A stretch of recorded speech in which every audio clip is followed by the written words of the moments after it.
तो कैसे हैं मेरे प्यारे बच्चों? उम्मीद करता हूँ आप लोग अच्छे होंगे और बहुत ही अच्छे से, बिल्कुल शांति से, बिल्कुल पढ़ाई में लगे हुए होंगे, है ना? चलिए शुरुआत करते हैं। आज हम लोग पहला जो है एक्सरसाइज जैव प्रक्रम यानी लाइफ प्रोसेस का, ये आपका चौथा पार्ट है। चौथा पार्ट जिसमें हम लोग उत्सर्जन के बारे में आज पढ़ने वाले हैं, है ना? उत्सर्जन नहीं, ये आपको परिवहन के बारे में पढ़ने वाले हैं, जिसे ट्रांसपोर्टेशन कहते हैं। आपका लास्ट नंबर एक्सरसाइज उत्सर्जन है, जो आपको 5वां नंबर पार्ट में हम लोग जानेंगे। आज हम चौथे नंबर पार्ट में उत्सर्जन के बारे में पढ़ेंगे, यानी परिवहन के बारे में पढ़ेंगे, यानी ट्रांसपोर्टेशन के बारे में पढ़ेंगे। ट्रांसपोर्टेशन जो हम लोग ये जानेंगे कि हमारे शरीर में, शरीर के कौन से भाग में, यानी कि ब्लड किस तरह से परिसंचरण करता है, एक स्थान से दूसरे स्थान तक जाता है, आने का काम करता है, ये सारे कैसे करते हैं, इन सभी चीज के बारे में हम लोग आज जानेंगे पार्ट 4 में। यानी कि ये जैव प्रक्रम का पार्ट 4 है, यानी परिवहन ट्रांसपोर्टेशन में। इसमें हम अपने शरीर के, यानी कि हमारे दिल किस तरह से काम करते हैं, अपने दिल के बारे में हम लोग जानेंगे कि हमारा हार्ट है जो किस तरह से काम करते हैं, इसमें कैसे है जो रक्त है, ब्लड है, एक स्थान से दूसरे स्थान कहाँ-कहाँ से जाते हैं और किस तरह से शुद्ध होता है रक्त और कहाँ शुद्ध नहीं होता है, इन सभी चीज़ के बारे में हम लोग इसमें बात करेंगे। शुरुआत करते हैं, तो शुरुआत में ही सबसे पहले अगर बात करें तो इसमें ये देखेंगे परिवहन यानी कि ट्रांसपोर्टेशन, यानी परिवहन ये कह सकते हैं, संवहन कह सकते हैं, या ट्रांसपोर्टेशन किसे कहते हैं। तो ये क्या होता है जी, हम लोग जानेंगे। तो ये जानते हैं कि जीवों में उपापचयी क्रियाओं के संपादन के लिए भोजन कहता है कि संपादन के लिए उपयोगी पदार्थ, जो पोषक तत्व जो हम लोग कहते हैं भोजन, इससे जो प्राप्त होता है मूल स्रोत से प्राप्त होता है। किससे प्राप्त होता है? मूल स्रोत से प्राप्त होता है। और ये प्राप्त करके प्रत्येक कोशिकाओं तक पहुंचाने एवं कहता है हानिकारक पदार्थों को कहता है कोशिकाओं से निकाल कर गंतव्य स्थान तक पहुंचाने की क्रिया को क्या कहते हैं? परिवहन कहते हैं। और ये हमारे शरीर में परिवहन का काम करते हैं, कहता है संवहन तंत्र कहलाता है। इसी को क्या कहेंगे? संवहन तंत्र कहलाएंगे। या नॉर्मली ये समझेंगे, हमारे शरीर के कोई भी वैसा उपापची मतलब जो नहीं पचे हुए भोजन हो, या कोई वैसा चीज जो बिल्कुल हानिकारक बेकार पदार्थ होता है, वो शरीर के ऐसे गंतव्य मतलब उस स्थान तक ले जाता है जो शरीर से बाहर निकाला जा सके, है ना? जो बेकार पदार्थ को शरीर से बाहर निकालते हैं, या अच्छे पदार्थ को जहाँ पर जरूरत होता है वहां पर ले जाकर के सेट करते हैं, उसी को हम लोग ट्रांसपोर्टेशन यानी कि परिवहन कहते हैं या संवहन कहते हैं।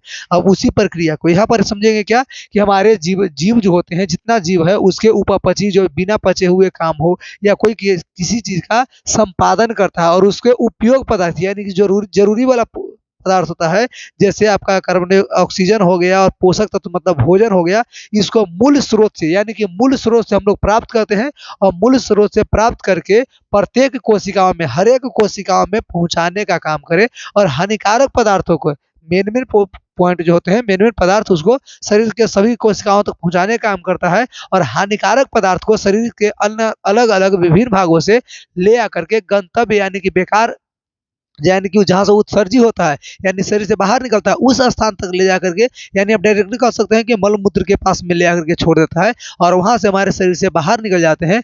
इसी परिवहन को या इसी हम लोग क्रिया को क्या बोलते हैं? परिवहन, संवहन या ट्रांसपोर्टेशन तंत्र कहते हैं। अब ट्रांसपोर्टेशन तंत्र में सबसे जो मेन बात होता है, जो मुख्य बात होता है, हमारे दिल के धड़कना, यानी कि दिल जो हम लोग जानते हैं, तो उसके बारे में अगर जाने तो यहाँ पर समझेंगे। अब पहली बात होता है कि उपापचयी क्रिया क्या होता है, कि जो उपापचयी क्रिया है, तो हमारे शरीर में भोजन, देखिए जब हम लोग भोजन करते हैं तो हमारे शरीर में वो टूटता फूटता है, यानी कि जा करके वो क्या होता है, भोजन जो है कार्बोहाइड्रेट है वो टूटता विखंडित होता है पीस करके, और हमारा जो भोजन है वो उसमें से सब चीज अवशोषित कर लेता है, यानी कार्बोहाइड्रेट है, प्रोटीन वसा वगैरह सबको अवशोषित कर लेता है। जो मल बच जाते हैं उसको गंतव्य स्थान तक छोड़ दिया जाता है। तो यहाँ पर ये समझेंगे कि हमारे शरीर में जो भोजन है यानी कार्बोहाइड्रेट टूट जाता है, टूट करके उसमें से ऊर्जा को अवशोषित कर लिया जाता है, यानी ऊर्जा में बदलता है, उस ऊर्जा को अवशोषित कर लेता है, बदल जाता है तो उसको अवशोषित कर लेता है। और जो उपापचयी मतलब जो बेकार चीज बच जाता है,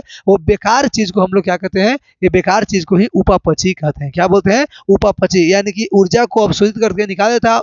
ऊर्जा के निकालने के बाद जो बच जाता है उसी को क्या बोलते हैं हम लोग? ये बोलते हैं उपापचयी बोलते हैं, यानी जो नहीं पचते हैं उसको उपापचयी बोलते हैं। आगे अगर हम लोग जाने तो ये समझेंगे कि देखिए, मानव मानव के शरीर में संवहन तंत्र जो होते हैं कि इसके मुख्य अवयव होते हैं हृदय, यानी संवहन मतलब एक स्थान से दूसरे स्थान तक लाने ले जाने के काम जो करते हैं वो असली काम होता है हृदय की। उसके साथ में रक्त नलिकाएं और वहन माध्यम होता है। रक्त नलिकाएं मतलब रक्त नलिकाएं यानी कि जितने हमारे शरीर में नसें होती हैं, तो नसें आपको दो प्रकार के होते हैं, एक धमनी और शिरा, दो, यानी कि एक रेड कलर के आपको दिखेंगे, एक ब्लू ब्लू कलर के दिखते हैं, तो इसको हम लोग जानते हैं। तो ये आपका वहन माध्यम मतलब ये रक्त को यानी कहाँ पर ले जाता है, इसके साथ में कौन है जो साथ में ले जाकर के घुमाने का काम करता है, यानी कि वहन मतलब वाहन का यानी गाड़ी का काम। जैसे मान लीजिए हमें अगर पटना से गया या पटना से नालंदा करके कहीं पे कुछ ले जाना हो, तो उसको ले जाने के काम तो हम ट्रांसपोर्टेशन जानते हैं कि ले जाने के काम करता है, वो ट्रांसपोर्टेशन है। कहाँ से ले जाता है, तो ये आपका हृदय से ले जाता है। कहाँ से ले जाएगा, हृदय से ले जाएगा, और सभी कोशिकाओं में, यानी पटना से मान लीजिए गया ले जाएगा, तो लेकर जो जाने वाला होता है उसी को हम लोग वहन कहते हैं, यानी वाहन। वाहन माने गाड़ी होता है, वैसे भी याद रखें वहन या वाहन, वाहन जानते हैं तो वाहन माने क्या होता है, गाड़ी। और याद रखिए कि वाहन को ही क्या बोलेंगे, वहन बोलेंगे। क्या बोलेंगे, वहन। इसी को, और एक कौन करता है, वहन का यानी गाड़ी का काम कौन करता है, रक्त करता है और लसिका होते हैं। हमारे शरीर के अंदर जो रक्त होते हैं, ब्लड होते हैं, ब्लड ही ऐसा चीज है जो हृदय के पास आता है और हृदय में शुद्धिकरण यानी शुद्ध क्या आता है, शुद्ध कैसे होता है, ऑक्सीजन मिल जाता है और कार्बन डाइऑक्साइड को निकाल दिया जाता है तो शुद्ध हो जाता है। ऑक्सीजन जब मिल गया तो शुद्ध हो गया, और शुद्ध होकर के ये ऑक्सीजन को ले जाकर के ब्लड और सभी कोशिकाओं में पहुंचाने का काम करता है। यानी कोशिका, हर एक कोशिका में, हमारे शरीर के जितने कोशिका हैं सभी कोशिकाओं में ये ऑक्सीजन को पहुंचाने का काम कौन किया, ब्लड किया। तो ब्लड यहाँ पर गाड़ी हो गया। ब्लड ही नहीं, यहाँ पर लसिका भी कर सकता है। लसिका मतलब जो जल वाला मात्रा होता है ना, जो ब्लड वाला मसला है, खून वाला मात्रा है, तो वो लसिका हो गया, मतलब आपका रक्त हो गया। और जो पानी वाला मात्रा हो गया उसको हम लोग लसिका बोलेंगे। तो लसिका और ये दोनों है जो वहन का प्रयोग करता है, ये दोनों के दोनों काम करता है। तो इसके बारे में हम लोग जानेंगे। तो सबसे पहली बात जो आता है ये हमारा हृदय क्या था। सबसे पहले शुरुआत वाली बात कहें तो हृदय के बारे में अगर जाने, हार्ट के बारे में यानी दिल के बारे में हम लोग जाने, तो दिल नॉर्मलते लोग जो होते हैं ऐसा समझते हैं कि दिल ऐसा होता होगा, है ना, यानी कि दिल कैसा होता है, इस तरह से। लेकिन इस तरह से ये दिल नहीं होते हैं। दिल जो होते हैं ये हमारा जो ओरिजिनल जो हमारे शरीर के अंदर जो मौजूद होते हैं वो ऐसा होता है। बिल्कुल ये आपका पिक्चर है, फोटो है, लेकिन ओरिजिनल वाला जो दिल है, जो शरीर के अंदर हमारे अंदर जो दिल होते हैं वो इस प्रकार से ऐसा वाला ओरिजिनल दिल होता है, ना कि इस तरह से होते हैं। देखने में भले इसका सांचा बिल्कुल इसी तरह से लगे, लेकिन ये ऐसा नहीं होता है, ये ऐसा होता है ना। तो बिल्कुल इस तरह से। अब इसके बारे में हम लोग जानेंगे कि हार्ट जिसको हम लोग कहते हैं, दिल कहते हैं। अब दिल आखिर मानव के होते हैं, वो किस प्रकार से कैसे होते हैं, कितने ग्राम का होता है, कितना वजन का होता है, कितना बड़ा होता है। तो पहले अगर जाने हम लोग, तो देखिए मानव हृदय का एक दिल है, मानव हृदय का जो दिल है, यानी कि हृदय जो है एक पंप की तरह होता है। किसकी तरह होता है, पंप की तरह। मानव का जो हृदय है एक पंप की तरह होता है, पंपिंग इसमें होता है, यानी पंप होता है ना, पंप की तरह होता है, जो सारे शरीर में रक्त का परिसंचरण करता है, जो शरीर में सारे शरीर के सभी भाग में रक्त का यानी ब्लड का लाने ले जाने का परिसंचरण करता है, ट्रांसपोर्टेशन का काम करता है। इसी की अगर बात करें तो हृदय जो है हृदय के पेशियां के बना होता है। हृदय क्या बना होता है, हृदय के पेशियों का बना होता है। कहता कि यह पेरोकार्डियम नामक झिल्ली से ढका होता है। हृदय जो होता है पेरोकार्डियम नाम के झिल्ली से क्या होता है, ढका रहता है, बंद रहता है। इसका भार लगभग 300 ग्राम का होता है बाबू। इसका भार जो अगर वजन की बात करें तो इसका वजन कितने ग्राम का होता है, इसका वजन यानी कि इसका द्रव्यमान जो होता है 300 ग्राम के होता है। तो बिल्कुल याद रखेंगे इसका द्रव्यमान कितना का होता है, 300 ग्राम का। ये बिल्कुल यंग यानी कि जो जवान वयस्क आदमी होते हैं उनके दिल की बात करें तो 3 केजी का होता है। वैसे लेडीज में कुछ कम होते हैं, यानी 250 के आसपास में होता है, यानी कि 300 से कम होता है, 250 के आसपास में, 250 से प्लस के आसपास समझेंगे, यानी 250 300 के बीच में होता है। लेडीज स्त्रियों में, यानी स्त्री का दिल छोटा होता है और जेंट्स का यानी मर्द का दिल बड़ा होता है। इसीलिए तो इसमें सब कोई समा जाते हैं, यानी कि पूरा परिवार, दोस्त यार सब कोई। लेकिन लेडीज का दिल छोटा होता है, इसीलिए कुछ ही लोग उसमें समा पाते हैं। आगे अगर बात करें हम लोग तो हृदय का आकार जो होता है एक शंकुकार होता है। कैसा होता है, शंकु के आकार का। हृदय का आकार कैसा होता है, एक शंकु के आकार का होता है। और यह वक्ष गुहा में हल्का बाईं ओर होता है। वक्ष गुहा मतलब हमारे ये जो वक्ष गुहा है, ये हमारा जो पेटी है ना, इसके अंदर यानी सीना के अंदर ये बाईं ओर होता है, इस टाइप, ये लेफ्ट साइड में होता है ना। यानी कोई भी अगर बात करें या कभी बात करें तो कोई कहता है ना कि हम दिल छू करके कसम खा रहे हैं, जब भी कोई कसम खाए तो कहता है कि तुम अपने दिल पर हाथ रख के कसम खाओ, तो दिल पर हाथ, इस तरह से दाहिने हाथ को यहाँ रखता है, लेकिन ऐसा नहीं, ये लेफ्ट हैंड यानी कि बाएं साइड में आपका दिल होता है जो थोड़ा सा नीचा होता है। तो बिल्कुल याद रखेंगे, ये वक्ष गुहा में हल्का बाईं ओर होता है, हल्का बाईं ओर, ऐसा नहीं कि पूरा का पूरा बाईं ओर, हल्का बाईं ओर होता है। आगे अगर हम लोग बात करें तो बिल्कुल याद रखें, दर के हृदय के भाग, तो हृदय जो भाग है ये 4 भाग होते हैं बाबू, 4 बेस में बटा हो रहता है, 4 कक्ष में बटा हुआ रहता है। कहता है कि मनुष्य के हृदय 4 भागों में बटा रहता है, जिसे हृदय कोष्ठक कहते हैं, यानी कि हार्ट का चैम्बर कहते हैं। हार्ट का क्या बोलते हैं? चैम्बर। और ये हार्ट का चैम्बर यानी कि हृदय को कोष्ठक जो है, हार्ट का चैम्बर जो है, ये किसी भी मनुष्य के अंदर 4 होते हैं। कितने होते हैं? 4, यानी 4 चैम्बर होते हैं। हृदय के अंदर पाए जाने वाले ये जो गुहा होता है, खाली भाग, हृदय के अंदर जो गुहा यानी खाली भाग जो होता है, इसी को हम लोग चैम्बर करते हैं। हृदय के अंदर 4 खाली खाली भाग होता है, जिसको कह सकते हैं आप कमरा की तरह, चैम्बर यानी कैमरे की तरह कर सकते हैं। एक हृदय में कितने? 4 चैम्बर होते हैं, 4 खाली भाग होते हैं बाबू। मानव के हृदय में 4 चैम्बर वाला होता है। मानव के हृदय में कितने चैम्बर? 4 चैम्बर वाला हृदय होता है। आगे अगर हम लोग बात करें तो ये देखेंगे कि मानव के हृदय बिल्कुल इस तरह से अंदर से ये ढांचा है। बिल्कुल आप ये समझेंगे कि देखिए इसमें एक तो इस तरह से हम लोग देखते हैं ना कि बिल्कुल इस तरह से बिल्कुल दिल की तरह दिखाई दे रहा होगा। आप बिल्कुल इस तरह से देखिए, बिल्कुल लगता है बिल्कुल इसी टाइप के, ऐसा नहीं कि यही होता है, लेकिन इस तरह से बिल्कुल लग रहा है, दिखने से बिल्कुल ऐसा प्रतीत होता है, लेकिन ऐसा है नहीं कि ये आपका पान के पत्ता है या पीपल के पत्ता की तरह है, ये ऐसा नहीं, बिल्कुल इससे इसके टाइप के लग रहा है, लेकिन ऐसा होता नहीं है, ऐसा होता है। क्लियर याद रखेंगे। बात समझे कि 4 कक्ष कैसे होते हैं। 4 कक्ष आपको बता दें कि एक कक्ष ऊपर वाला यहाँ होता है, एक कक्ष आपका नीचे है, और एक कक्ष इधर है, और एक कक्ष इधर है। आपको अगर इसी में बताएं तो ऊपर वाले जो दोनों कक्ष है उसको हम लोग नीले बोलते हैं, है ना। उसको ऊपर वाले को क्या बोलते हैं? अलिंद बोलते हैं। ऊपर वाले दोनों कक्ष को हम लोग अलिंद बोलते हैं, और नीचे वाले जो दोनों कक्ष होते हैं उसको हम लोग नीले बोलते हैं। अगर बात करें तो ऊपर वाले को अलिंद और नीचे वाले को नीला।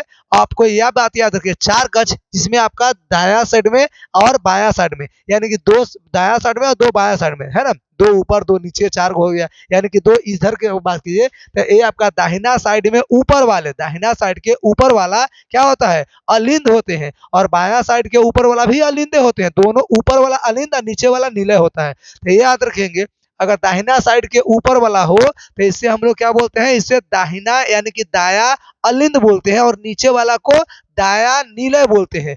इधर के ऊपर वाला को हम क्या बोलेंगे? इधर को बाया अलिंद बोलेंगे, और नीचे वाला को बाया नीले बोलते हैं। तो ये इस प्रकार से हम लोग बांटेंगे। अगर इसमें धमनी, फुफ्फुस, शिरा, फुफ्फुस, धमनी की बात करें तो इसके बारे में आगे थोड़ा सा हम जानेंगे। अब देखिए पिक्चर के साथ में आपको समझाएंगे। सबसे पहले हम लोग अलिंद के बारे में अगर जाने तो देखिए हमारे शरीर के अंदर 2 नीले और 2 अलिंद होते हैं। अलिंद यानी कि ये 2 भागों में बटा होता है, नीले और अलिंद में, और दोनों 2-2 में होते हैं, यानी कि दाया अलिंद और बाया अलिंद। उसके बाद दाया नीले और बाया नीले में। तो इस तरह से बांटेंगे। तो सबसे पहले अलिंद आता है। अलिंद जो होता है ये हमारे हृदय के ऊपरी भाग होता है। ये आपका हृदय है, हृदय के ऊपर वाला जो दोनों भाग होते हैं इसको हम लोग क्या बोलते हैं? अलिंद बोलते हैं। जिसको क्या बोलते हैं?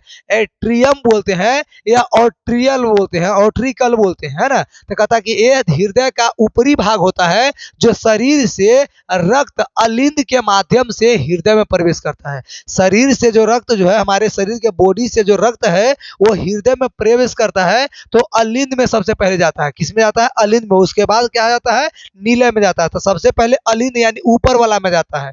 कहता है कि यह 2 प्रकार के होता है। ये कितने प्रकार के होते हैं? 2 प्रकार के, जिसको हम लोग दाया अलिंद और बाया अलिंद बोलते हैं। अब दाया अलिंद और बाया अलिंद, इसका परिभाषा से जानिए। तो दाया अलिंद जिसको राइट एट्रियम बोलेंगे, और बाया अलिंद जिसको हम लोग लेफ्ट एट्रियम बोलेंगे। क्या बोलेंगे? लेफ्ट, है ना, लेफ्ट, लेफ्ट एट्रियम बोलेंगे। बिल्कुल याद रखेंगे, लेफ्ट एट्रियम बोलेंगे इसको।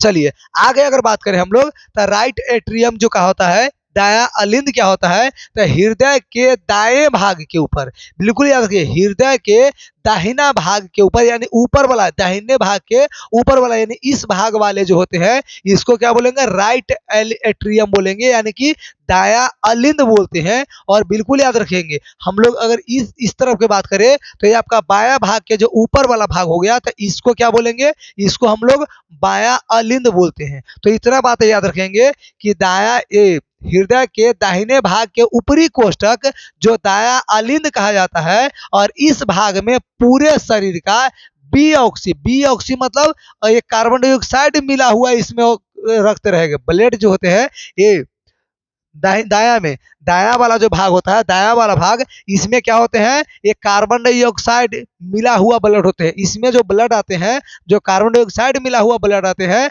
और जा करके दाया अलिंद में आता है, और दाया अलिंद से कार्बन डाइऑक्साइड मिला हुआ जो ब्लड होते हैं, कार्बन डाइऑक्साइड यानी ब्लड और कार्बन डाइऑक्साइड मिला होता है, ये महाशिरा के द्वारा लाया जाता है। यानी इधर से जो घुसने वाला होता है, ये घुसने वाला पंप को, या कह सकते हैं कि ये लसिका को, या अच्छी को कह सकते हैं कि इसको क्या लाता है, ये आपका कौन लाता है, ये महाशिरा लाता है। कौन लाता है, महाशिरा। बिल्कुल याद रखेंगे। कहता है कि अलिंद के दाएं अलिंद में महाशिरा द्वारा कार्बन डाइऑक्साइड मिला हुआ रक्त को लाया जाता है, और इसको में से फिर चला जाता है दाहिने वाले तरफ नीले में चला जाता है। कहाँ चला जाता है, नीले, यानी कि निचला भाग होता है नीले, तो उसमें चला जाता है। उसके बाद अगर बात करें ये हम लोग बायां अलिंद के बाद, तो बायां अलिंद में क्या होता है, तो ये हृदय के बाएं भाग में ऊपरी कोष्ठक होता है। हृदय मतलब हृदय के ऊपर, हृदय के ऊपर बाएं भाग में, यानी बाएं भाग में ऊपर वाला जो होता है, इसको हम लोग क्या बोलते हैं,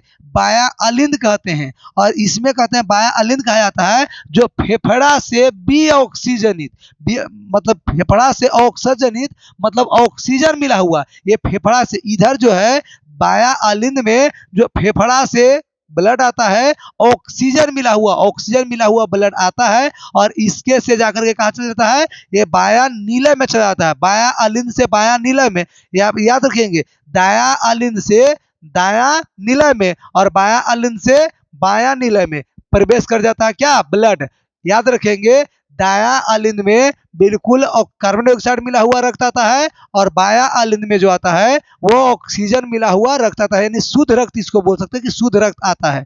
इसमें आता है किसके द्वारा, इसमें आता है महाशिरा के द्वारा, और इसमें आता है धमनी के द्वारा। किसके द्वारा आता है, धमनी के द्वारा। ये बात याद रखेंगे। कहता है अर्थात ऑक्सीजन युक्त यानी ऑक्सीजन से मिला हुआ ब्लड जो होता है, ये हृदय में कहाँ आते हैं, बायां अलिंद में आता है। हृदय के बायां अलिंद में, हृदय के बायां अलिंद मतलब ऊपर वाला में आ जाता है। आगे अगर बात हम लोग करें तो बिल्कुल अच्छे से समझेंगे। ये आपको देखिए, ये आपका पिक्चर है। जब भी आता है ब्लड तो इस तरफ से आता है बाबू ऑक्सीजन मिला हुआ ब्लड। कौन मिला हुआ, ऑक्सीजन मिला हुआ ब्लड आता है, और इस तरफ से आएगा CO2 यानी कार्बन डाइऑक्साइड मिला हुआ ब्लड आता है। किसमें, इसमें आता है दायां अलिंद में कार्बन डाइऑक्साइड, और बायां अलिंद में ऑक्सीजन मिला हुआ ब्लड आते हैं। और दोनों आने के बाद में ये उसके बाद फिर नीचे चला जाता है, नीले में चला जाता है। बायां अलिंद से बायां नीले में चला जाता है, और दायां अलिंद से दायां नीले में चले जाते हैं। अब ये नीला समझिए, कहता है कि नीला जो होता है ये हृदय के निचला भाग होता है। हृदय के दोनों निचला भाग है, इसको हम लोग क्या बोलते हैं, इसे नीलय बोलते हैं। और यह नीलय को पंप करता है, यह रक्त को क्या करता है, रक्त को पंपिंग करता है, यानी प्रेशर देता है ना, यानी फूलने पचकने का काम करता है, पंप करता है, जिससे ये रक्त पूरे शरीर में चला जाता है। जिससे रक्त क्या होता है, पूरे शरीर में जाता है। और ये अभी के प्रकार के होता है, दो प्रकार के, एक लेफ्ट एक राइट होता है। बिल्कुल याद रखेंगे, एक होता है राइट और एक होता है लेफ्ट। राइट वाले को क्या बोलते हैं, दायां नीलय, और लेफ्ट वाले को बोलते हैं बायां नीलय। तो ये आपको याद रखना पड़ेगा। अगर इसकी परिभाषा के तौर पर अगर जाने तो ये बिल्कुल याद रखेंगे कि दायां नीलय यानी कि राइट वेंट्रियल, और जो बायां नीलय होता है जिसको हम लोग लेफ्ट, ये गलती लिखा गया बाबू, लेफ्ट लिख दीजिएगा, है ना, तो लेफ्ट वेंट्रियल बोलते हैं। अब यहाँ पर दोनों की बात अगर समझे, देखिए ये हृदय के दाहिने भाग का निचला कोष्ठक है। ये हृदय जो हमारे शरीर के अंदर हृदय होता है, तो हृदय के दाएं भाग का निचला कोष्ठक होता है, जिसे दायां क्या बोलते हैं, नीलय बोलते हैं। दायां अलिंद, पुराने वाला में जाइए, दायां अलिंद किसको बोलेंगे, जो हृदय के ऊपरे वाला भाग का दाहिने तरफ होता है, और दाहिने तरफ निचले भाग जो होता है उसे हम लोग क्या बोलेंगे, नीलय बोलेंगे, दायां नीलय। तो ये आपका दायां नीलय होता है जो हृदय के दाएं भाग में स्थित होता है। हृदय के दाहिने भाग में निचले कोष्ठक में ये दाएं नीलय कहते हैं, दायां नीलय कहते हैं। आगे अगर बात करें तो दायां अलिंद से बी ऑक्सीजन, दाहिने तरफ ऑक्सीजन नहीं रहता बाबू, कार्बन डाइऑक्साइड रहता है। बी ऑक्सीजनित मतलब कार्बन डाइऑक्साइड होता है। यानी इस इधर से कहता है दाएं अलिंद से दाया नीलय में, दाया अलिंद से दाया नीलय में बी ऑक्सीजन मतलब कार्बन डाइऑक्साइड मिला हुआ रक्त को लाता है। रक्त को क्या करता है? लाता है, यानी कि गिराता है, ऊपर से गिराता है, नीचे गिराता है। और दाएं नीलय से बी ऑक्सीजनित रक्त होता है, दाया नीलय से बी ऑक्सीजन मतलब कार्बन डाइऑक्साइड मिला हुआ जो रक्त होता है, ये रक्त को ऑक्सीजनीकृत होने के लिए, क्या होने के लिए? ऑक्सीजनीकृत मतलब ऑक्सीजन मिलाने के लिए, ऑक्सीजनीकृत होने के लिए ये क्या भेज देता है? फेफड़ा में भेज देता है। कहाँ भेजता है? फेफड़ा में। और फिर कहता है कि अब बायां नीलय के बारे में सुनिए। अब बायां नीलय क्या कहता है कि लेफ्ट वेंट्रियल, ये कहता है कि हृदय के बाएं भाग का, हृदय के बाएं भाग का ये निचला कोष्ठक होता है। हृदय के बाएं भाग का निचला कोष्ठक होता है, इस तरफ का ये निचला कोष्ठक होता है ना, जिसको हम लोग क्या बोलते हैं? बायां नीलय बोलते हैं।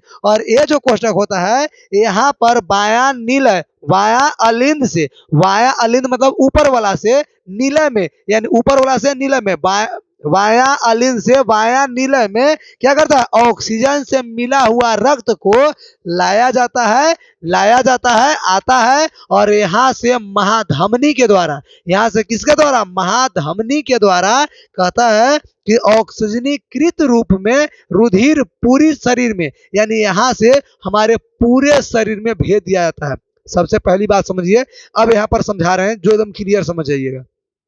सबसे पहले ब्लड जो है ये दायां अलिंद में आता है, बिल्कुल कार्बन डाइऑक्साइड मिला पूरे शरीर के, हमारे पूरे शरीर के बॉडी से, यानी शरीर के पूरे बॉडी से कार्बन डाइऑक्साइड से मिला हुआ रक्त को, ब्लड को क्या लाता है? ये दायां नीले में लाता है, दायां अलिंद में लाता है। और दायां अलिंद से दायां नीले में चला जाता है। और दायां नीले से कहाँ चला जाता है? ये आपको चला जाता है कहाँ?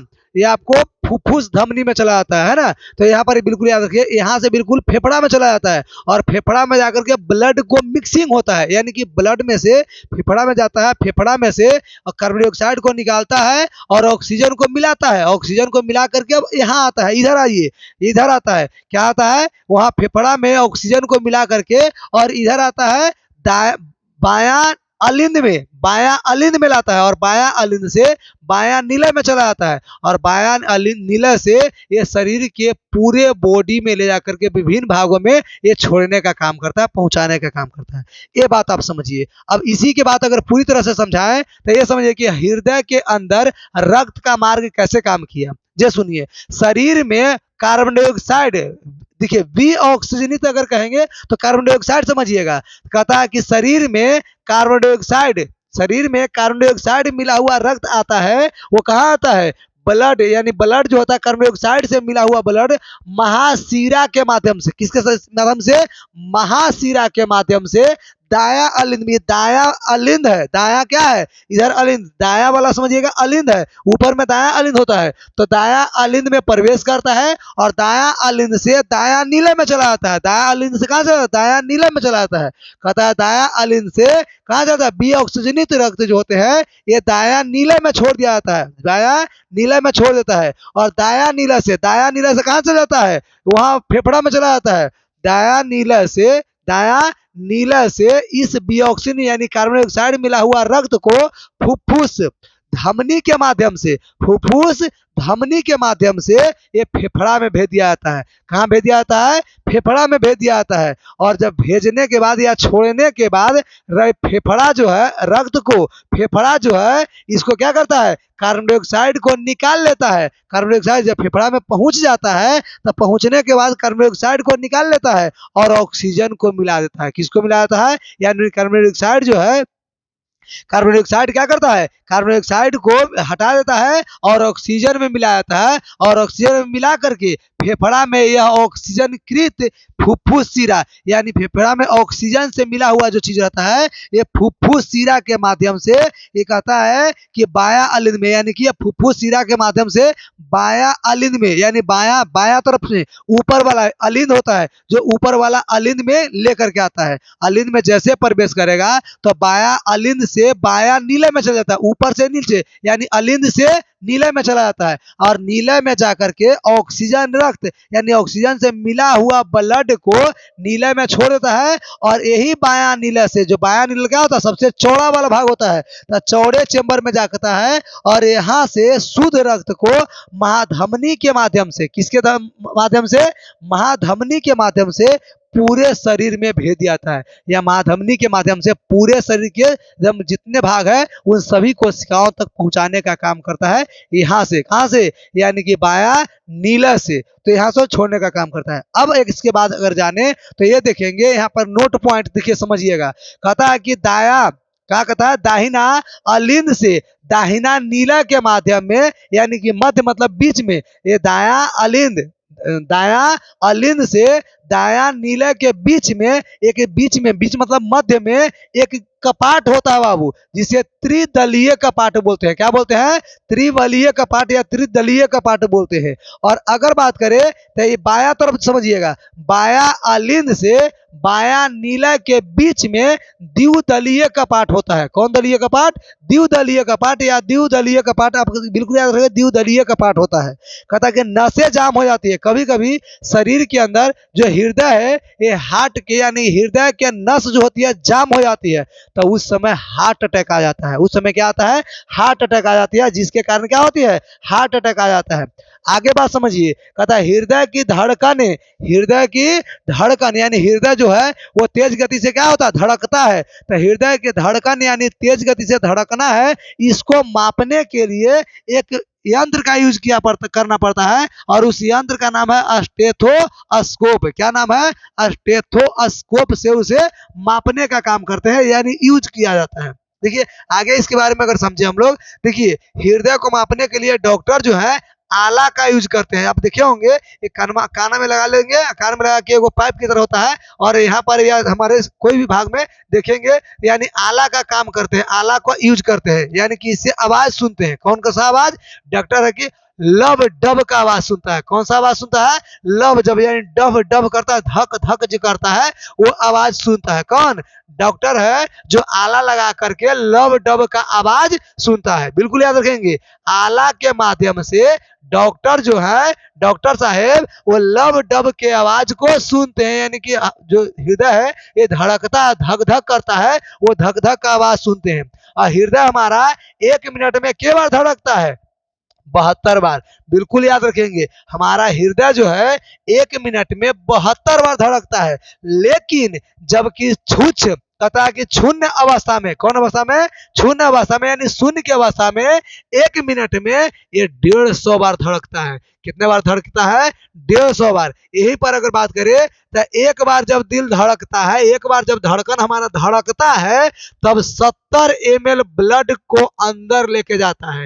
एक बार जब दिल धड़कता है ना, तो कितना ml, 70 ml के क्या चीज को लेकर जाता है, यानी ब्लड को अंदर प्रवेश कर देता है। और हमारे शरीर में आपको पता होना चाहिए कि मानव के शरीर में जो पूरे, अगर जो बिल्कुल हेल्दी व्यक्ति है, स्वस्थ मानव के शरीर में, स्वस्थ मनुष्य के शरीर में 5.5 लीटर ब्लड होता है। कितने लीटर ब्लड होते हैं, पूरा 5.5 लीटर ब्लड होता है बाबू। और इतना ब्लड जाने के लिए उसको कितना बार, उसको 72 बार धड़कना पड़ता है। हृदय को कितना बार धड़कना पड़ता है, 72 बार धड़कना पड़ता है। कहता है कि हमारी नाड़ी, अब नाड़ी आप लोग जानते होंगे, हमारे हाथ के बीच में यहाँ पर एक नब्ज होता है, और नब्ज को हम लोग नब्ज या नाड़ी के नाम से जानते हैं। तो जो नब्ज होता है ये 1 मिनट में 115 से 125 बार धड़कती है, 125 बार टुप टुप टुप मारती है। बिल्कुल याद रखेंगे इस बात को।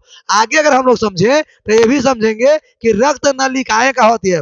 रक्त में हमारे जो नस होती है 2 तरह से होता है, एक नीला वाला, एक लाल वाला।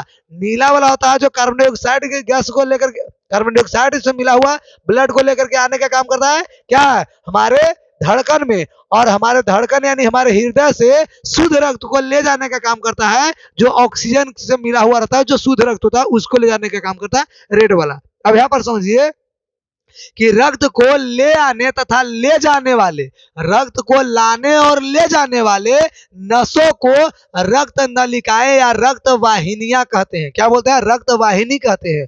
और यह काम धमनी या सीरा तथा केशिका द्वारा किया जाता है। बिल्कुल याद रखेंगे, ये काम कौन कौन करता है? धमनी करता है, सीरा करता है और केशिका करता है। ये बात आपको याद रखना पड़ेगा। अगली बात अगर हम लोग समझे तो ये समझेंगे कि हमारा ब्लड का जो नस होते हैं बिल्कुल इस प्रकार से होते हैं, और इसी में धमनी और सीरा दोनों आते हैं बाबू। अब धमनी या सीरा का समझिएगा, कहता कि वे रक्त, ये वे रक्त का नली, यानी वैसा रक्त का, यानी कि वैसा खून का नली नस जो रक्त के शरीर के अन्य भागों से ले आती है ना, अन्य भागों तक ले जाती है। बिल्कुल याद रखेंगे, जो शुद्ध रक्त को ले जाने का काम करेगा उसे धमनी कहेंगे। आज जो अशुद्ध रक्त यानी कार्बन डाइऑक्साइड मिला हुआ रक्त को पूरे शरीर से लाने का काम करेगा उसे हम लोग सीरा कहेंगे। बिल्कुल याद रखिएगा, एक बार में क्लियर। धमनी किसे कहेंगे? तो जो शुद्ध रक्त को, जो हृदय से शुद्ध रक्त को शरीर के विभिन्न भागों तक ले जाने का काम करेगा धमनी कहलाएगा। और शरीर के पूरे हिस्सा से, पूरे शरीर के हिस्सा से यानी पूरे कोशिकाओं से जो अशुद्ध रक्त को यानी कार्बन डाइऑक्साइड मिला हुआ रक्त को हमारे शरीर के यानी हमारे हृदय तक लाने का जो काम करता है वो सीरा का काम होता है। किसका काम होता है? सीरा का काम होता है। अब ये दोनों में हम लोग समझेंगे आगे की कोशिका का काम क्या होता है। तो कोशिका जो देखिए, कोशिका जो आपको देखेंगे तो कोशिका जो ब्लड को लाने ले जाने का ये भी एक माध्यम की तरह काम करता है। तो ये जो होता है वे रक्त नलिकाएं होती है, कोशिका वे रक्त नलिकाएं होती है जो धमनी और सीरा को आपस में जोड़ती है। धमनी और सीरा को आपस में क्या करने लगती है? जोड़े हुए रहती है। और यह पतली नस होती है। ये कैसी नस होती है? पतली नस होती है। इसमें ऑक्सीजन कृत यानी ऑक्सीजन मिला हुआ और बिना ऑक्सीजन के दोनों वाला रस इसमें मिलते हैं बाबू। कहता है कि इसमें ऑक्सीजन मिला हुआ और कार्बन डाइऑक्साइड मिला हुआ दोनों रक्त इसमें मिलते हैं। कोशिका के बाद रक्त कोशिका में प्रवेश करते हैं। जब कोशिका के बाद रक्त कहाँ प्रवेश करती है? यानी कोशिका यानी केशिका के बाद, समझिएगा, केशिका के बाद वे रक्त कहाँ प्रवेश करती है? कोशिका में। केशिका है जो नस का नाम है, केशिका कोशिका दोनों में अंतर समझिएगा। केशिका है जो रक्त का प्रवेश करती है ना, रक्त इसमें से आने जाने का काम करता है। और केशिका से रक्त कहाँ जाता है? कोशिका में जाता है। तो कोशिका में प्रवेश करता है, जो आप बहुत अच्छे से स्पष्ट देख सकते हैं आप हमारी आंखों में। हम कभी कभी आंखों में देखेंगे तो कोई कोई की आंख देखिए लाल तरह, या कोई अधिक कीजिए नशा वाला कोई नशेड़ी व्यक्ति है उसके, या कोई सो करके उठे उसके, देखिए आंख में बिल्कुल लाल लाल उसको नस दिखाई देता है ना, आंख कुछ कुछ लाल ऐसा हो जाता है। तो जब लाल लाल जो रिघाड़ी ऐसा नस दिखाई देगा वहां पर बहुत अच्छे से देख सकते हैं यहाँ पर केशिका होते हैं। क्या होते हैं? केशिका, कोशिका नहीं, केशिका होता है। बिल्कुल याद रखेंगे, केशिका होता है। क्या होता है? केशिका। अब दोनों में अंतर समझेंगे, धमनी और सीरा में। किसमें समझेंगे? धमनी और सीरा में, दोनों में अंतर समझेंगे। धमनी के क्या गुण है और सीरा का क्या गुण है। तब बिल्कुल याद रखेंगे, धमनी जो होते हैं ये शुद्ध रक्त का क्या करते हैं? परिवहन करते हैं। और सीरा जो होते हैं अशुद्ध रक्त का परिवहन करते हैं। बिल्कुल बिल्कुल याद रखेंगे, जो हृदय से ये रक्त को शरीर के अन्य भागों तक ले जाने का काम करता है उस रक्त को हम लोग क्या बोलेंगे? धमनी कहते हैं। और सीरा जो शरीर के अलग अलग भाग से हृदय तक ब्लड को लाने का काम करता है उसी को हम लोग सीरा कहते हैं। यानी ये अशुद्ध रक्त को लाता है और शुद्ध रक्त को ले जाता है। कहाँ? हमारे हृदय से पूरे शरीरों में, हमारे बॉडी के हर एक पार्ट में ले जाने का काम करता है शुद्ध को, तो होता है धमनी। अशुद्ध को लाने का काम करेगा उसको बोलेंगे सीरा। दूसरी बात समझेंगे, कहता है कि यह रक्त के अधिक गहराई में पाया जाता है। ये शुद्ध रक्त होता है, बढ़िया वाला चीज है। तो रक्त के, हमारे ब्लड के, हमारे शरीर के अंदर तक रहता है। आपको हाली दिखाई नहीं देगा, ये अंदर तक अंदर होता है, अधिक गहराई में होता है। और सीरा होता है ना, ये अधिक गहराई में नहीं, ऊपर आपको दिखाई देगा, झलकेगा। क्या होगा? झलकेगा। आप हाथ को ऐसे कस के पकड़ लीजिए, सारा नस खड़ा हो जाता है, ये आपका सीरा होता है। और जो अंदर होता है वो आपका धमनी होता है। क्या होता है? धमनी होता है। तीसरी बात समझेंगे। अब इसमें तीसरी बात क्या समझना है कि धमनी का रंग लाल होता है। धमनी का रंग कैसा होता है? लाल होता है, और इसका रंग हल्का नीला होता है। ये जो सीरा है इसका रंग हल्का क्या होता है? नीला होता है, और धमनी का रंग हमेशा लाल होता है, गहरा लाल होता है, इसका हल्का नीला होता है। आगे अगर बात करें तो इसमें रक्त दाब उच्च होता है, इसीलिए इसकी दीवार मोटी होती है। धमनी का रक्त दाब उच्च होते हैं, इसके वजह से इसका जो मोटाई होता है वो ज्यादा होता है, और इसका रक्त दाब कम होता है, इसलिए इसकी दीवार पतली होती है। क्या होती है? पतली। अगर हम लोग बात करें धमनी के बारे में, तो धमनी में बिल्कुल याद रखेंगे कि ऑक्सीजन युक्त होता है। क्या? इसमें जो होता है ऑक्सीजन मिला होता है, और इसमें बात करें तो इसमें कार्बन डाइऑक्साइड गैस मिला होता है। कौन सा गैस मिला होता है? इस ब्लड में, यानी सीरा वाला ब्लड में कार्बन डाइऑक्साइड गैस मिला होता है, और धमनी वाला जो ब्लड होते हैं, खून होते हैं, उसमें क्या मिला होता है? उसमें ऑक्सीजन मिला होता है। अपवाद की बात समझिए। अब अपवाद क्या है बाबू? ये सबसे लास्ट में आपको अपवाद दिया हुआ है, दोनों में है अपवाद, है ना। अपवाद में क्या होता है कि धमनी तो जानते हैं कि शुद्ध रक्त का परिसंचरण करता है, लेकिन अपवाद में फुफ्फुस धमनी एक आता है। फुफ्फुस धमनी है, ये शुद्ध नहीं अशुद्ध रक्त का परिसंचरण करता है, और एक फुफ्फुस सीरा है जो शुद्ध रक्त का परिसंचरण करता है। उल्टा हो जाता है, फुफ्फुस धमनी या फुफ्फुस सीरा धमनी या सीरा के उल्टा काम करता है, तो ये आपका अपवाद में आता है। क्लियर? आगे समझेंगे। अब अगली पॉइंट ये हमको समझना है, जे सुनिए। कहता है कि वहन माध्यम, वहन मतलब परिवहन, ट्रांसपोर्टेशन कहते हैं। अब ये माध्यम का होता है तो रक्त कोशिकाएं यानी कि ब्लड सेल्स के बारे में जाने तो रक्त की एक शारीरिक तरल द्रव है।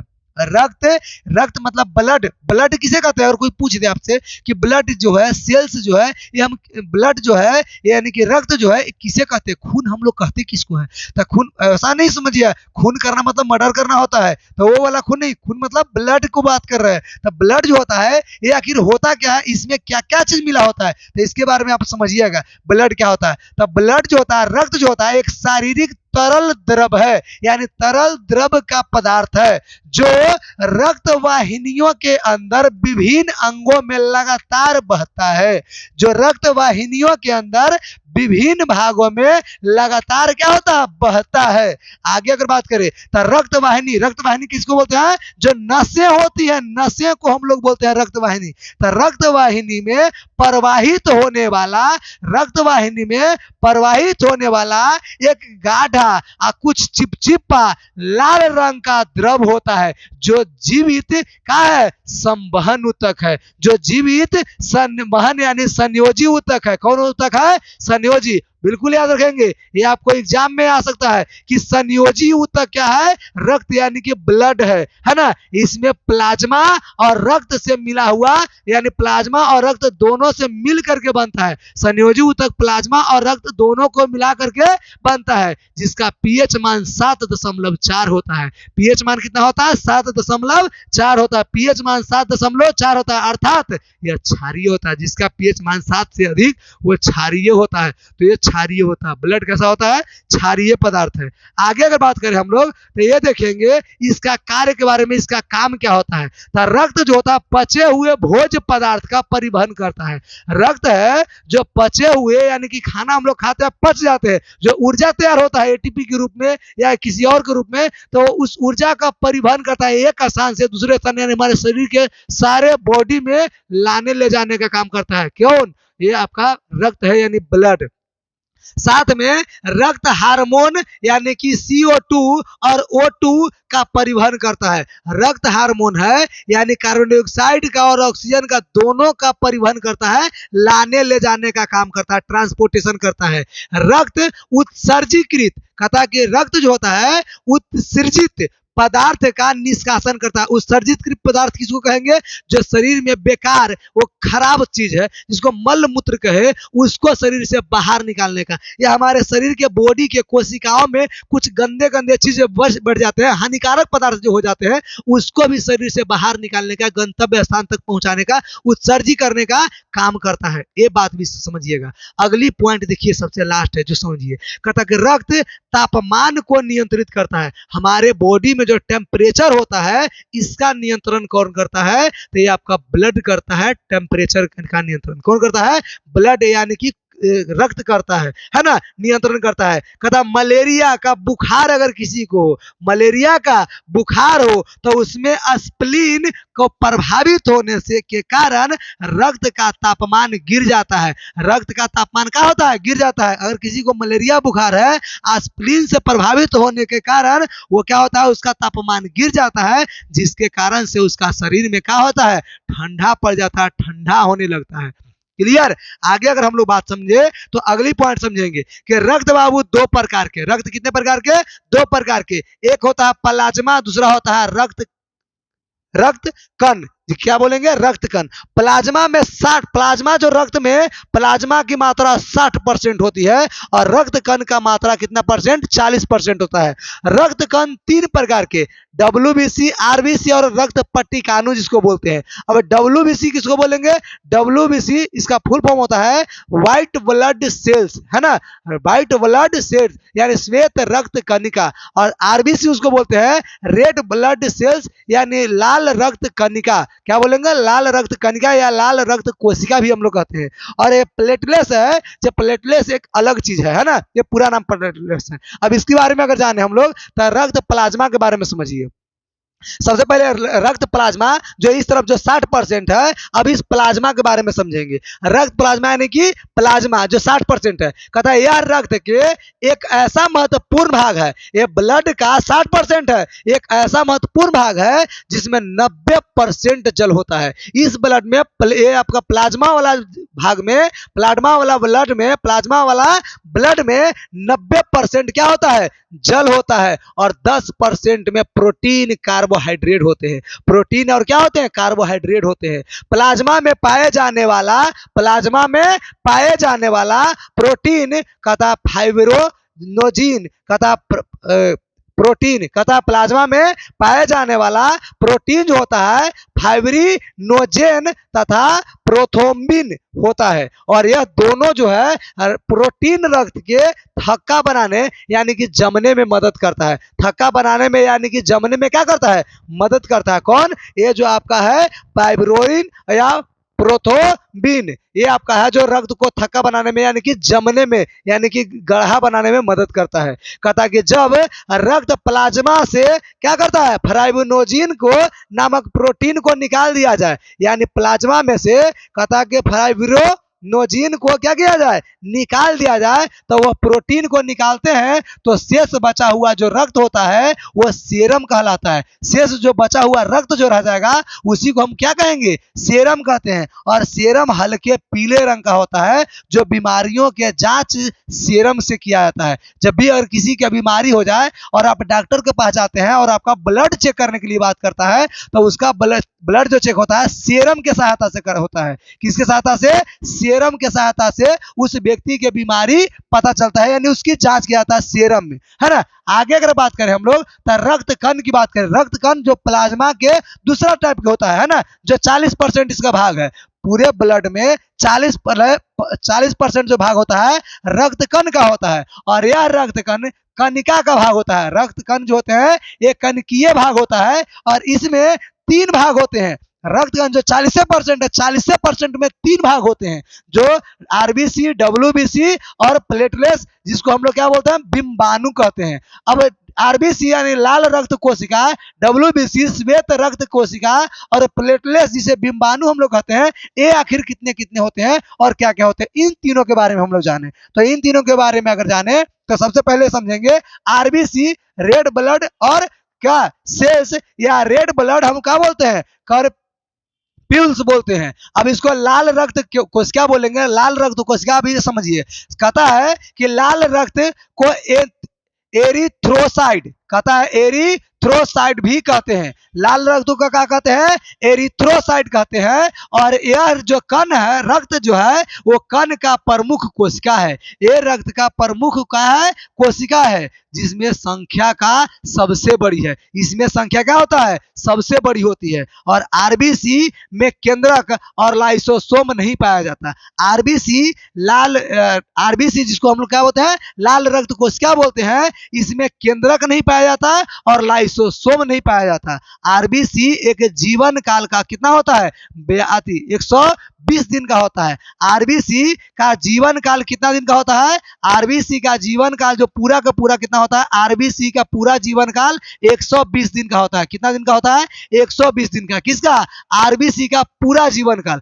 आरबीसी के यानी 120 दिन के बाद वो खत्म होता है, उसके जगह पर दूसरा जन्म लेता है, यानी दूसरा आता है। यानी कि ब्लड जो है, जो हम लोग कई सारे प्रोटीन वाले फल खाते हैं ताकि हमारा ब्लड का हो ज्यादा आए, तो इसका काम होता है। यानी कि 120 दिन के बाद ये मृत्यु इसकी हो जाती है। आगे अगर हम बात करें तो ये समझेंगे कि इसका निर्माण अस्थि मज्जा में होता है। किस में होता है? अस्थि मज्जा में इसका क्या होता है? निर्माण होता है। ये जब मर जाता है 120 दिन के बाद, तो इसका निर्माण होता है, फिर से बनता है। कहाँ बनता है? अस्थि मज्जा में। याद रखिएगा, इसकी निर्माण कहाँ होता है? अस्थि मज्जा में होता है। आगे अगर बात करें तो आरबीसी प्लीहा यानी कि प्लीन तथा यकृत में जाकर के नष्ट होते हैं। जब इसकी नष्ट यानी कि खत्म होने की बारी हो, मरता है, तो मरने के बाद जो दाह संस्कार होता है ना, कहाँ होता है? इसकी यकृत में होता है। कहाँ होता है? यकृत में जाकर के होता है। जो प्लीहा को कब्रिस्तान कहा जाता है, जो प्लीहा को क्या कहा जाता है? कब्रिस्तान। यानी आरबीसी जो मरता है तो प्लीहा होता है, प्लीहा का कब्रिस्तान,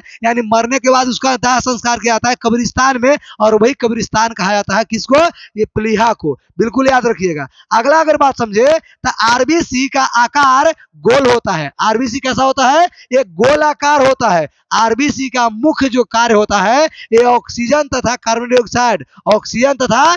डाइऑक्साइड का परिवहन करता है। आरबीसी का काम क्या होता है? ऑक्सीजन और कार्बन डाइऑक्साइड का परिवहन करना, ट्रांसपोर्टेशन करना। अगली बात समझे तो आरबीसी में हीमोग्लोबिन नाम का प्रोटीन पाया जाता है। आरबीसी में क्या पाया जाता है? हीमोग्लोबिन नाम का प्रोटीन पाया जाता है। ये बात आप याद रखेंगे। आरबीसी अगर बात करें कि हमारा खून जो होता है लाल क्यों होता है, तो ये हीमोग्लोबिन के कारण होता है। यही आपका काम करता है।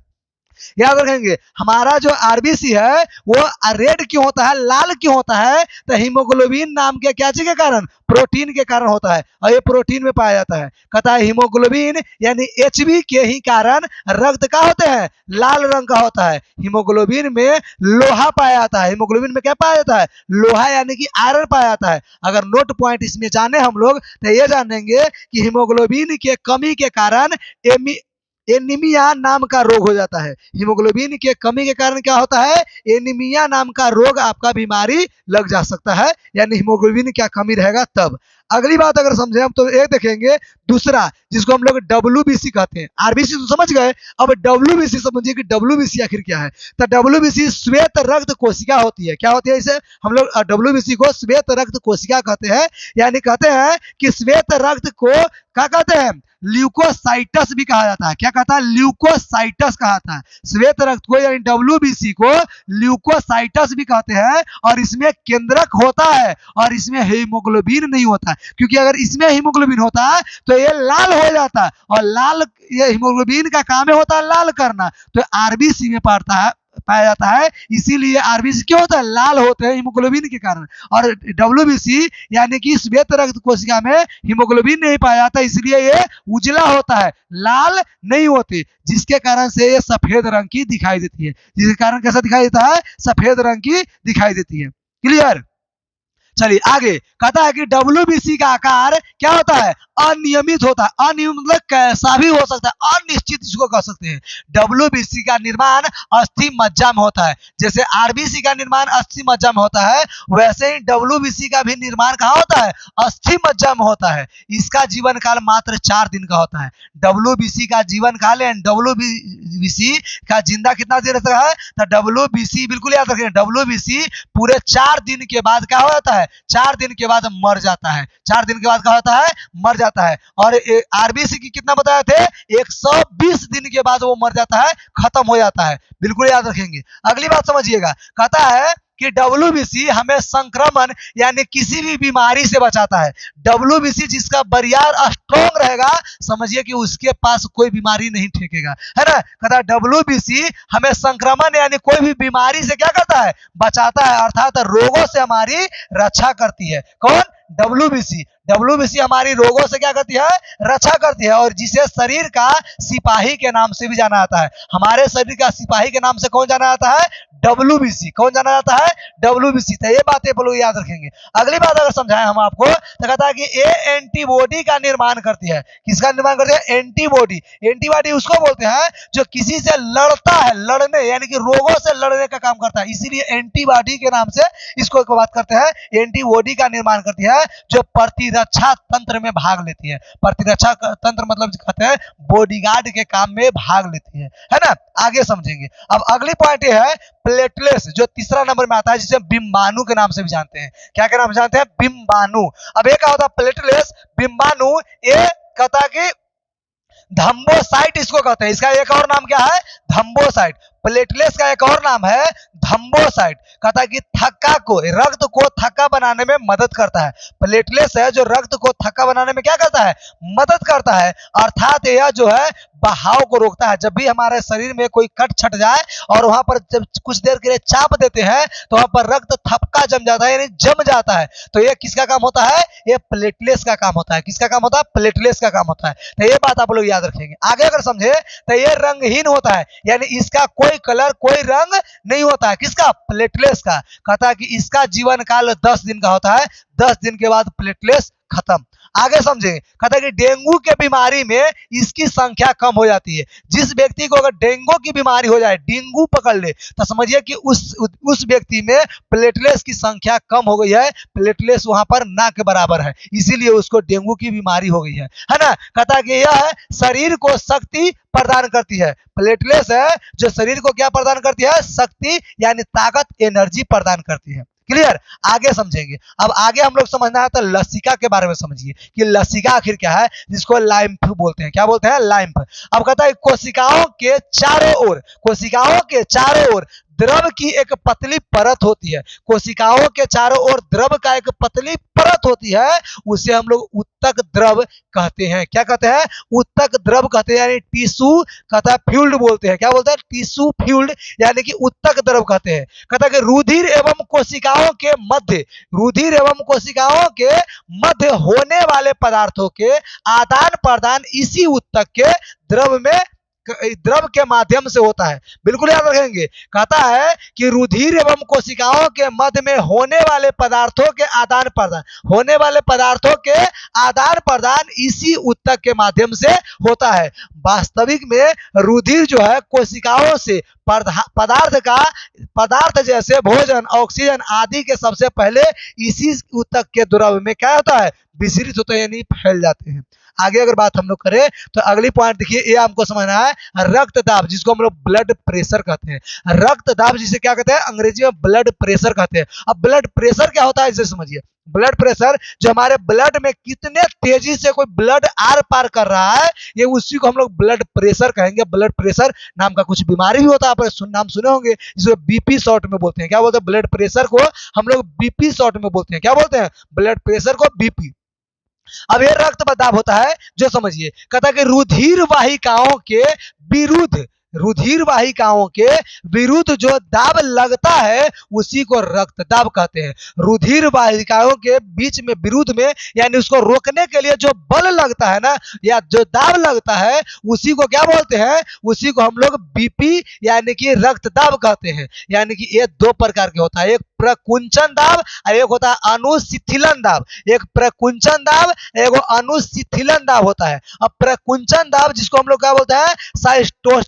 साइस्टोलिक प्रेशर बोलते हैं, और एक अनुशिथिलन दाब होता है जिसको डिअस्टोलिक प्रेशर बोलते हैं। अब ये दोनों के बात समझिएगा। कहता है प्रकुंचन दाब, प्रकुंचन दाब धमनी के अंदर रक्त का दाब जब नीलय संकुचित होता है, यानी सिकुड़ता है। जब नीलय क्या होता है? सिकुड़ता है, तब जाकर के प्रकुंचन दाब उसको कहते हैं। तब उस दाब को क्या बोलेंगे? प्रकुंचन दाब। अब एक होता है अनुशिथिलन दाब। अनुशिथिलन दाब जब नीलय अनुशिथिलन यानी कि फैलता है। क्या होता है? अनुशिथिलन होता है यानी फैलता है, तो उस दाब को क्या बोलेंगे?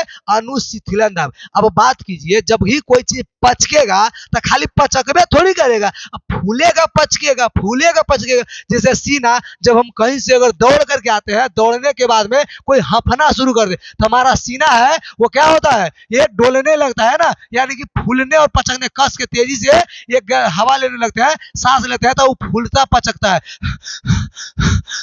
ऐसे जब मारेंगे तो क्या होगा, ये फूलने पचकने का काम करेगा। जब ये पचकता है तो उसे प्रकुंचन कहेंगे, और जब सिकुड़ेगा, जो सिकुड़ता है तब प्रकुंचन बोलेंगे, और जब फूलेगा तो इसको अनुशीतलन दाब बोलेंगे। क्या बोलेंगे, अनुशीतलन दाब। यही आपका अनुशीतलन और क्या प्रकुंचन दाब था। अब इसके बारे में समझेंगे, इसको नापते कैसे है। तो देखिए, नापने के लिए पहले ऐसा मशीन चलता था, अब कई सारे इसको नापने के लिए कई सारे मशीन हो गए हैं। अब इसको देखिए, इसको शॉर्ट में ब्लड प्रेशर को हम लोग बीपी बोलते हैं, यानी कहता है कि सिस्टोनिक प्रेशर बटा क्या होता है, डायस्टोलिक प्रेशर होता है। अब ये क्या होता है, जो सुनिए, कहता है कि एक समान मनुष्य का रक्तचाप यानी बीपी कितना होता है, तो 80/120। याद रखिएगा, एक समान यानी कि जो एकदम बिल्कुल स्वच्छ मन है, स्वस्थ मतलब हेल्दी जो मनुष्य है, उसके अगर बीपी की बात किया जाए तो उसका कितना होता है, ये आपका 80/120 होता है। 80 बटा कितना होता है, 120 होता है। तो जब इतना हो तो समझिए कि उसका ब्लड प्रेशर बिल्कुल नॉर्मल है, कोई दिक्कत नहीं है, बिल्कुल एकदम टन आदमी है बिल्कुल। और जब इसी में कम बेसी होता है, यानी तो कम होगा तो इसको कहते हैं बीपी लो हो गया, ज्यादा हो जाएगा तो उसको कहेंगे बीपी उसका हाई चल रहा है। अब यहाँ में करता है नोट पॉइंट कि रक्तचाप मापने वाला यंत्र, इसको हम लोग क्या बोलते हैं, रक्तचाप मापी बोलते हैं। क्या बोलते हैं, रक्तचाप मापी बोलते हैं, या हम इसको स्टाइनो मैनोमीटर बोलते हैं। क्या बोलते हैं, स्टाइनो मैनोमीटर कहते हैं। अगर आगे की अगर बात करें तो देखिए, पादप में वहन। अब देखिए, पादप में मतलब पेड़ पौधा में भी तो वहन होता है। ऐसा थोड़ी कि हम ही लोगों में सिर्फ आने जाने या रक्तचाप वगैरह आने जाने का काम होता है, पेड़ पौधों में ये काम होता है। अब पेड़ पौधों के बारे में अगर समझे तो देखिए, पेड़ पौधा यानी कि पादप में परिवहन के लिए 2 तरह के ऊतक होते हैं। पेड़ पौधा में परिवहन के लिए कितने तरह के, 2 तरह के ऊतक होते हैं, और जिसको हम लोग जाइलम और फ्लोएम बोलते हैं। क्या बोलते हैं, जाइलम ऊतक और फ्लोएम ऊतक होता है। ये दोनों जो ऊतक होते हैं मिल करके पादप के विभिन्न कार्य को, सभी चीज को संभाल लेता है, मात्र यही दोनों मिल करके। कहता है ये दोनों ऊतक मिल करके पादप में विभिन्न पदार्थों का जड़ से विभिन्न भागों तक तथा पत्तियों से, जहां पर पादप का क्या बनता है, भोजन तैयार होता है, वहां से पोषक तत्व को विभिन्न भागों तक पहुंचाने का काम करता है, जो परिवहन करते हैं। यानी इसी परिवहन के द्वारा, याद रखेंगे, पेड़ पौधे में जो 2 ऊतक होते हैं, जाइलम और फ्लोएम ऊतक, यही दोनों जाइलम और फ्लोएम परिवहन का काम करता है, ट्रांसपोर्टेशन का काम करता है। और जो ट्रांसपोर्टेशन का काम करता है, इसके लिए अगर समझे हम लोग तो ये समझेंगे कि जो ट्रांसपोर्टेशन का काम करता है, यही दोनों सारा काम संभाल लेता है। अब देखिए, जाइलम और फ्लोएम जो 2 होते हैं, तो सुनिएगा, पहले जाइलम ऊतक जो होते हैं वो जाइलम, देखिए, ज से जाइलम और ज से जड़, यानी जड़ से जल को, ज से जल को जाइलम। देखिए, एकदम बिल्कुल याद रखिएगा, नॉर्मल याद रखिएगा, ज से जल, ज से जड़ और ज से जाइलम। कहता है कि जल जड़ के द्वारा जाइलम ऊतक पेड़ के एकदम विभिन्न भागों तक यानी पत्तियों तक पहुंचाने का काम करता है। एक नंबर। अगली बात समझेंगे, दूसरी नंबर जो ये कहता है फ्लोएम। फ्लोएम मतलब फल को यानी खाद्य पदार्थों को पत्ती बनाते हैं। पेड़ पौधा में भोजन कौन बनाता है, पत्ती बनाते हैं, तब पत्तियों से लेकर के और विभिन्न भागों में पहुंचाने का काम करता है, जो फ्लोएम करता है। अब दोनों के बात सुनिए क्या कहता है जाइलम और फ्लोएम के बारे में। जाइलम अंग्रेजी में भी इसको जाइलम बोलते हैं, फ्लोएम को अंग्रेजी में भी फ्लोएमे बोलते हैं। कहता है जाइलम तंत्र का एक अवयव है। जाइलम है ये तंत्र का, यानी किस तंत्र का, ये परिवहन तंत्र का एक अवयव है। अब कहता है जो मुदा से, मुदा मतलब क्या, जड़ से, मुदा मतलब क्या होता है, जड़ से, बिल्कुल याद रखेंगे, जड़ से प्राप्त जल और खनिज लवणों को वहन करती है। जड़ से, मृदा नहीं, ये मुर्दा नहीं, मतलब ये आपका लिखा हुआ मृदा, बिल्कुल याद रखिए, मृदा मतलब ये मिट्टी है बाबू, थोड़ा समझिएगा यहाँ पर, ये मृदा जो है मिट्टी है ना। कहता है कि ये पादप तंत्र का एक अवयव है जो मृदा से मतलब मिट्टी से प्राप्त जल को, मिट्टी से प्राप्त पदार्थ जल को और खनिज लवणों का वहन करता है, ट्रांसपोर्टेशन करता है, यानी आने जाने का, ले जाने का, जड़ी से नीचे से ऊपर माहे ले जाएगा तो ऊपर माहे ले जाने का काम करता है। ये बिल्कुल याद रखेंगे। फ्लोएम जो होता है ये पत्तियों द्वारा बना हुआ भोज्य पदार्थ को, पत्तियों में बना भोज्य पदार्थ यानी प्रकाश संश्लेषण, वहां पर जो पत्ती में क्या बनाता है भोजन, छेना रसगुल्ला रोटी चावल थोड़ी बनाएगा, वो प्रकाश संश्लेषण होता है जिसमें ग्लूकोज बनता है। प्रकाश संश्लेषण द्वारा, उत्पादों द्वारा ये पौधे के अन्य भागों में क्या करता है, परिवहन करता है यानी वहन करता है। तो ये बात याद रखेंगे। पेड़ पौधों के पत्तियों में बना हुआ भोजन को फ्लोएम है जो विभिन्न भागों में पहुंचाने का काम करता है, फ्लोएम। और जड़ जो होता है वो जड़ के द्वारा जल को जाइलम के द्वारा जल को जाइलम के द्वारा कहता है कि जड़ नीचे से ऊपर तक ले जाने का काम करता है। तो ये बात समझिएगा, इन दोनों के बीच में अंतर भी आता है, तो अंतर भी आपको याद रखना पड़ेगा। अब इसको अंतर कैसे याद रखेंगे, जो हम आपको बताते हैं। अंतर इसको याद रखने के लिए ऐसा आएगा कि जाइलम और फ्लोएम के क्या लिखना है, अंतर आपको बताना है। तो अंतर आप कैसे बताएंगे, तो जाइलम जो होते हैं ये जल का क्या करते हैं, परिवहन करते हैं, फ्लोएम फल का यानी खाद्य पदार्थों का परिवहन करते हैं। जाइलम जल को केवल ऊपर की ओर ले जाते हैं और फ्लोएम जो होते हैं ये खाद्य पदार्थ यानी फल को ऊपर से नीचे दोनों तरफ, ऊपर नीचे दोनों तरफ ले जाने के काम करते हैं।